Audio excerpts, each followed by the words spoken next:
আসসালামু আলাইকুম প্রিয় ফেসবুক বন্ধুরা, সকাল সকাল চলে এলাম আমাদের মহল্লার বেকারিতে। তো প্রথমে জানিয়ে দিচ্ছি আপনাদেরকে, আমি গতকাল কন্টেন্ট মনিটাইজেশন পেয়েছি আমার ফেসবুকে। তো আলহামদুলিল্লাহ, আল্লাহর কাছে লাখ লাখ কোটি শুকরিয়া। তো খুবই ভালো লাগছে। তো ওই কারণে আমার ফ্রেন্ডকে নিয়ে সকাল সকাল নাস্তা নেওয়ার জন্য চলে এলাম বেকারিতে। খুব ভালো লাগছে সকাল সকাল একেবারে। যাই হোক, এই দোকানটা হঠাৎ করে আমাদের চোখে পড়লো। খুবই স্টাইলিশ জিনিসপত্র এখানে তারা সেল করে। তো অনলাইনে যে কোনো প্রোডাক্ট তাদের দোকানে তাদেরকে দেখালে তারা বানিয়ে দেয়। তো আপনারাও চাইলে এখান থেকে বানাতে পারেন, আমি ঠিকানাটা দিয়ে দিব। প্রত্যেকটা ডিজাইন তাদের দোকানে খুবই সুন্দর। তো এই দোকানটা হঠাৎ চোখে পড়লো। তো আমার প্রত্যেকটা জিনিস তাদের ভালো লেগেছে। আপনি যেরকম স্টাইল করে তাদেরকে বলবেন তারা ওইভাবে বানিয়ে দিবে। তারা অনেক দক্ষ কারিগর।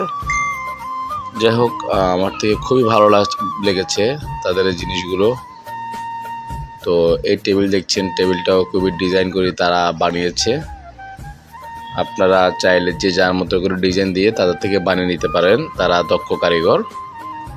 তো এটাও, এই ড্রেসিং টেবিলটাও আমার থেকে খুবই ভালো লেগেছে।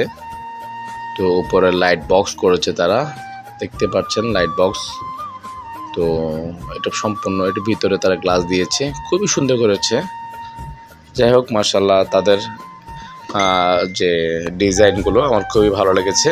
তো আমি ওদেরকে বললাম যে একটু লাইটটা দাও, দেখি কেমন লাগে। তো এই তো দোকানদার ভাই লাইটটা দিচ্ছে, এই তো দেখতে পাচ্ছেন খুবই সুন্দর লাগছে লাইটটা। যাই হোক, সকাল সকাল মনটা আছে খুব খুশি, আলহামদুলিল্লাহ। সকাল আমার জন্য দোয়া করবেন, আমি যেন এগিয়ে যেতে পারি। আমার পেজে সবসময় লাইক কমেন্ট দিয়ে থাকবেন। আবার আরেকটা ছোট ভাইয়ের দোকানে ঢুকে গেলাম, দেখি তার দোকানে কিছু জুতার কালেকশন আসছে নতুন নতুন। সে বললো, আমি বললাম যে না, একটু গিয়ে দেখি। খুবই সুন্দর তার দোকানের ডিজাইনগুলো। যাই হোক, ভালো থাকবেন। আসসালামু আলাইকুম।